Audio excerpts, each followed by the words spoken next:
नमस्कार, मी Mansi. News uncut मध्ये तुम्हा सगळ्यांचं स्वागत करते. या बातमीपत्रात आढावा घेऊया टॉप 10 घडामोडींचा.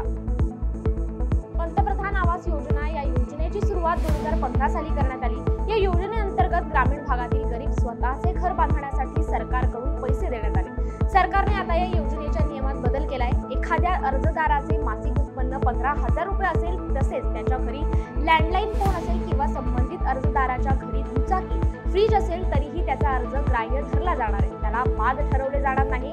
म्हणजेच आता घरी फ्रीज, दुचाकी, लँडलाईन फोन असला तरी अर्जदाराला पंतप्रधान आवास योजनेचा लाभ मिळणार आहे. अशा अर्जदारांना अपात्र घोषित केले जाणार नाही. याआधी अर्जदाराचे मासिक उत्पन्न 10,000 रुपये असले किंवा त्याच्या घरी दुचाकी असली की त्याला अपात्र ठरवले जायचे. महंत रामगिरी महाराजांच्या समर्थनासाठी आणि बांगलादेशातील हिंदूंवर होणाऱ्या अन्यायाविरोधात आज कोल्हापूर बंदची हाक देण्यात आली आहे. सकल हिंदू समाजाच्या वतीने हा बंद पुकारलाय. त्यामुळे या परिसरामध्ये पोलिसांचा मोठा बंदोबस्त तैनात करण्यात आलाय. या बंदला शिवसेना, शिंदे गटासह विविध पक्ष संघटनांनी पाठिंबा दिलाय. सकल हिंदू समाजातर्फे आज सकाळी 10 ते 5 या वेळेत कडकडीत कोल्हापूर बंदची हाक दिली आहे. या बंदमधून अत्यावश्यक सेवा वगळता रिक्षांसह सर्व व्यावसायिक बंधू तसेच शाळा, महाविद्यालयांनी उत्स्फूर्तपणे बंदमध्ये सहभागी व्हावे असे आवाहन करण्यात आलंय.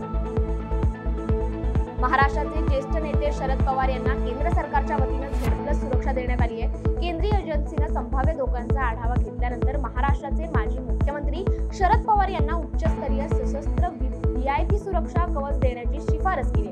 त्यानंतर केंद्रीय गृह मंत्रालयाने त्यांना झेड+ सुरक्षा देऊ केली आहे. दरम्यान शरद पवारांनी मात्र त्यांना देऊ केलेल्या झेड+ सुरक्षेवरून संशय व्यक्त केलाय. मला दिलेली सुरक्षा म्हणजे निवडणुकीच्या काळात ऑथेंटिक माहिती मिळवण्याची व्यवस्था असल्याचं शरद पवार म्हणाले.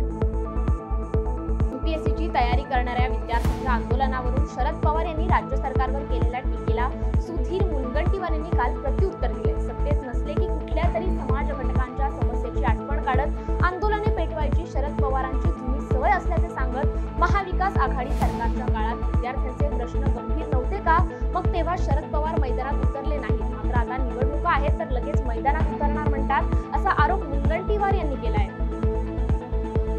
PhD संशोधक विद्यार्थ्यांच्या विविध प्रश्नांवर आज मुख्यमंत्री एकनाथ शिंदे यांच्या प्रमुख उपस्थितीत मुंबई येथे बैठक होणार आहे. या बैठकीत तिढा न सुटल्यास PhD संशोधक विद्यार्थी डॉ. बाबासाहेब आंबेडकर संशोधन आणि प्रशिक्षण संस्थेच्या कार्यालयासमोर पुन्हा बेमुदत धरणे आंदोलन सुरू करणार आहे. पार्टी संशोधक विद्यार्थी संघर्ष कृती समितीच्या वतीने विविध मागण्यांसाठी दिनांक 22 जुलैपासून पार्टी कार्यालयासमोर आंदोलन सुरू केलं होतं. मुख्यमंत्र्यांनी उपोषणास बसलेल्या विद्यार्थ्यांसोबत फोनद्वारे चर्चा करून बैठकीचे आश्वासन दिल्यामुळे विद्यार्थ्यांनी 16 ऑगस्टला आंदोलन स्थगित केलंय.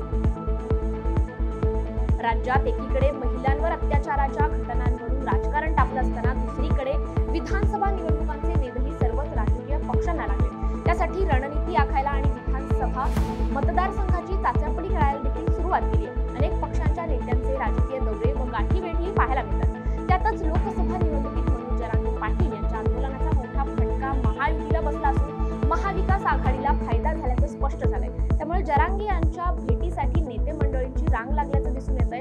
आता राज्याचे माजी मुख्यमंत्री आणि काँग्रेसचे वरिष्ठ नेते पृथ्वीराज चव्हाण यांनी काल अंतरवाली सराटीत जाऊन मनोज जरांगे यांची भेट घेतली. या भेटीत नेमकी काय चर्चा झाली यावरून तर्कवितर्क सुरू आहेत. गेल्या काही दिवसांपासून राज्यातील राज्यसभेच्या 2 जागांच्या निवडणुकीची चर्चा होती. आता या दोन्ही जागांसाठी राष्ट्रवादी काँग्रेस पक्षाचे नितीन पाटील आणि भाजपचे धैर्यशील पाटील यांची बिनविरोध निवड करण्यात आली. या निवडणुकीसाठी भाजपा, राष्ट्रवादी काँग्रेस यांच्या व्यतिरिक्त अन्य 2 अपक्ष उमेदवारांनी आपले उमेदवारी अर्ज दाखल केले होते. पण शेवटी नितीन पाटील आणि धैर्यशील पाटील यांची बिनविरोध निवड करण्यात आली आहे.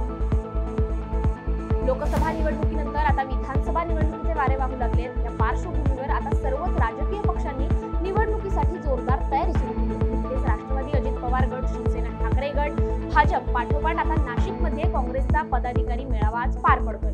मात्र या मेळाव्याच्या निमित्ताने उभारण्यात आलेल्या अनेक होर्डिंग्जवर आमदार हिरामण खोसकर यांचा फोटो वगळल्याने काँग्रेसची गटबाजी उघड झाल्याचं दिसून येतंय. नाशिकमध्ये काँग्रेसचा पदाधिकारी मेळावा आज पार पडतोय.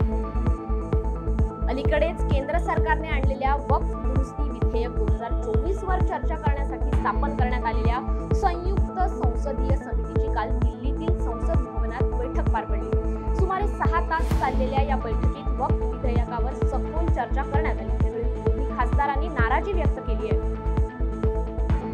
राज्याच्या राज्याच्या अनेक भागांमध्ये आज मुसळधार पावसाची शक्यता वर्तवण्यात आली आहे। महाराष्ट्रात पुन्हा पावसाचा जोर वाढलाय। पुढील 24 तासांमध्ये काही जिल्ह्यांमध्ये मध्यम स्वरूपाचा तर काही ठिकाणी मुसळधार पावसाचा अंदाज हवामान विभागाकडून वर्तवण्यात आला। आज पुणे, कोकण, मुंबई आणि रायगडमध्ये मुसळधार पावसाची शक्यता वर्तवण्यात आली आहे। आज राज्यातील काही जिल्ह्यांना येलो अलर्ट जारी करण्यात आलाय। मध्य महाराष्ट्र, घाटमाथा आणि कोकण या ठिकाणी आज मुसळधार ते अतिमुसळधार पावसाची शक्यता हवामान विभागाने वर्तवली। वेळ झाली आहे टॉप 10 मध्ये इथेच थांबायची। पाहत राहा न्यूज एंड